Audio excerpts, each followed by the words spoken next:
Hello, wonderful person. If you are dealing with a toxic or narcissistic person who goes out of their way to provoke you, or every conversation with them turns into an argument, then try grey rocking them. No, it does not mean dropping a grey rock on their head to shut them up.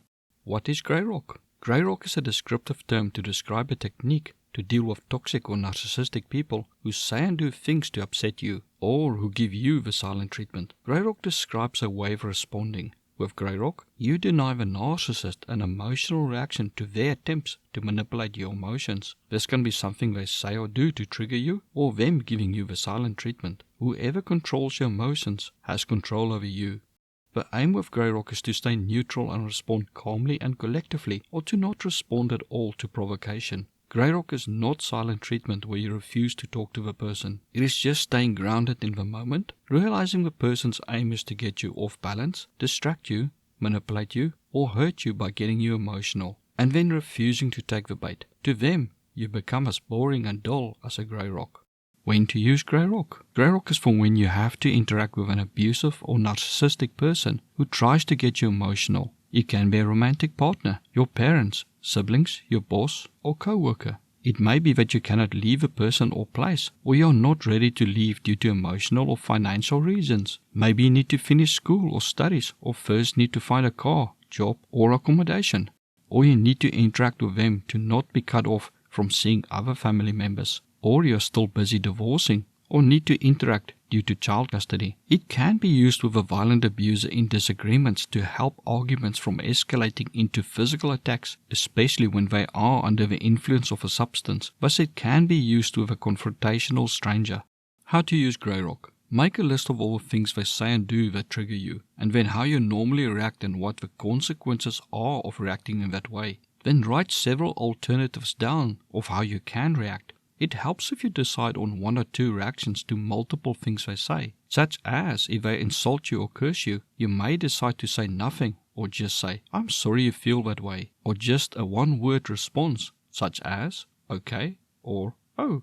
If you are subjected to a sustained verbal attack, you can alternate between staying silent, saying "okay," saying "oh," and "I'm sorry you feel that way." Or you can also decide to walk away or respond with a witty comeback, such as that pesky family member who loves to criticize your outfits by saying, "That is a horrible outfit you have on. What dumpster did you find it in?" You can calmly reply, "Oh, it is one of your outfits. I'm so sorry I did not ask before borrowing it." Comment below if you have ever used grey rock and how it went. The key is to stay in control of your emotions and to respond in a way that will keep the situation from escalating, stop the person from trying to provoke you, or shut the person down if it is safe to do so. A big part of this is to stay mentally in the moment and realize that they have an agenda to get an emotional reaction out of you. This makes them feel powerful and in control of you, as well as often take the focus of you trying to hold them accountable for their actions.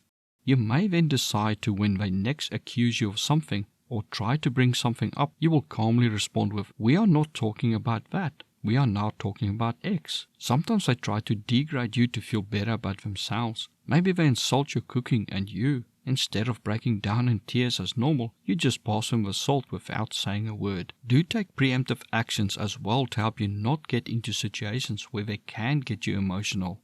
This may be not sharing information or details with them that they can use to insult or attack you, downplaying achievements in front of them so that they don't attack the achievement, acting as if something is not important to you in an attempt to get them not to damage it. Dangers of grey rock. It is difficult to only suppress negative emotions, and often you need to suppress positive emotions so that the person does not get angry because you are happy, or break the stuff that makes you happy. This can cause you to suppress all emotions and become a shell of a person. Life may no longer be worth it for you. There's also the risk that you will become so accustomed to the abuse that it is a part of life for you. This may make it hard for you to see the damaging effects on you and how you are going backward in life. It may also make it harder for you to seek help or leave a person, as you may start to think it is not so bad. You may also feel guilty for not responding. It may also make it harder for people to believe you because you did not respond as a normal person would to the abuse. Often when you stop responding, the person will try harder to get a response from you. A lot of the time the abuse gets worse for a while and then gets less. However, there is a possibility that the abuse keeps escalating until it goes to physical abuse and murder. This is a risk for controlling abusers and narcissists who need to always feel in control of you. They may fear that they have lost control of you and that you will leave them and even possibly expose them or have them arrested. Grey rock can also give a victim false hope that they in some way have control over the abuser, and if they can just figure out how to best respond, things will be better. This can make the victim start to believe they are responsible for the abuse because they responded incorrectly. Tips in using grey rock. During an incident, focus on your breathing. Try counting your breathing in your mind, such as 3 seconds inhale, hold for 2 seconds, breathe out for 6 seconds, hold for 2 seconds, and then repeat. Try to imagine the person in a funny way, such as a big clown or a big baby in a soiled diaper, shaking a rattle with mucus running from their nose while they are having a toddler temper tantrum.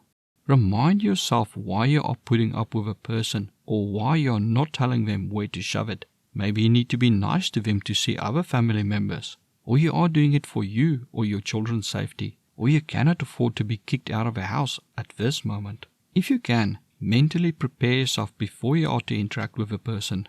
Get a small grey rock or pebble and keep it in your pocket. When in a situation, hold the pebble so it reminds you to stay calm. Some people wear a bracelet they play with, or a necklace with a crystal or rock that they stroke to help them stay calm. You can also envision bullshit coming out of their mouth and flying past you and landing in a dumpster where it is destroyed by fire. Whatever works for you. Be kind to yourself and understand that there are going to be times when you are going to slip up and the narcissist is going to get you to snap. It will take time to change from reacting to responding or not responding at all.